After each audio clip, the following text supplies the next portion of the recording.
Hi guys, நம்ம இன்றைக்கி எதாவது பார்க்க போகிறோம்னா நியூக்ளியர் பவர் பிளான்ட்டில் என்ன பண்ணுறாங்க அப்படின்னு இந்த டயக்ராம் வச்சு எக்ஸ்பிளைன் பண்ணுறேன்.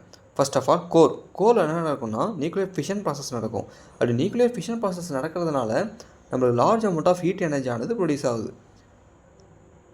Next coolant pump. இந்த கூலண்ட் பம்ப் என்ன பண்ணுவாங்கன்னா கூலண்ட்டை கோருக்கும் ஸ்டீம் ஜென்ரேட்டருக்கும் சர்க்குலேட் பண்ணிகிட்டே இருப்பாங்க. அதுக்காக அந்த கூலண்ட் பம்ப் ஆனது பயன்படுது. Next feed pump. இவங்க என்ன பண்ணுவாங்கன்னா கூலிங் டவரில் இருக்க வாட்டரை ஸ்டீம் ஜென்ரேட்டருக்கு ஹை ப்ரெஷரில் கொடுப்பாங்க. நெக்ஸ்ட்டு டர்பைன் எதுக்காகனா ஸ்டீம் எனர்ஜியை பயன்படுத்தி மெக்கானிக்கல் எனர்ஜியாக கன்வெர்ட் பண்ணுவாங்க. Next generator. இவங்க என்ன பண்ணுவாங்கன்னா மெக்கானிக்கல் எனர்ஜியை எலக்ட்ரிக் எனர்ஜியாக கன்வெர்ட் பண்ணுவாங்க. இப்போ நம்ம ஒர்க்கிங் போயிடலாம். கூலண்ட் பம்ப் என்ன பண்ணுவாங்கன்னா கோல்டு வாட்டரை கோருக்குள்ளே அனுப்புவாங்க. அப்போ இது ஃபுல்லாக வாட்டர் இருக்கும். இப்போ நியூக்ளியர் ஃபிஷன் ப்ராசஸ் நடக்கும்போது இந்த கோல்டு வாட்டரானது இதில் இருக்க ஹீட்டை அப்சர்வ் பண்ணிப்பாங்க. அப்சர்வ் பண்ணி ஹாட் வாட்டராக வெளியே வருவாங்க. வெளியே வந்து ஸ்டீம் ஜென்ரேட்டர் உள்ள டைரெக்டாக அந்த ஹாட் வாட்டரை கொடுத்துட மாட்டாங்க. ஸ்டீம் ஜென்ரேட்டர் உள்ள இந்த ஹாட் வாட்டரானது ஒரு பைப் உள்ள தான் போகும். இந்த போகுதுங்களா, இந்த பைப்பில் தான் போகும். இந்த ஸ்டீம் ஜென்ரேட்டர் உள்ள இருக்க வாட்டருக்கு ட்ரான்ஸ்ஃபர் பண்ணுவாங்க, ஹீட் ட்ரான்ஸ்ஃபர். அப்படி நடக்கிறதுனால இங்கே இருக்க வாட்டர் எல்லாம் ஹீட் ஆயிடுவாங்க.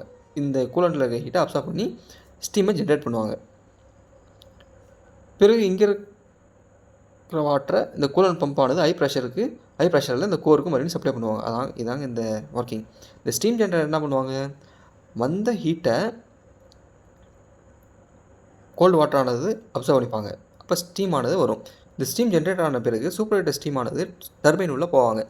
ஸ்டீம் உள்ளே போனோடனே டர்பைன் ஆனது ரொட்டேட் ஆகுமா, அப்போ கனெக்ட் பண்ண ஜென்ரேட்டரும் ரொட்டேட் ஆகும். நம்ம எலக்ட்ரிக் கரண்ட் ஆனது ப்ரொடியூஸ் ஆகிரும்.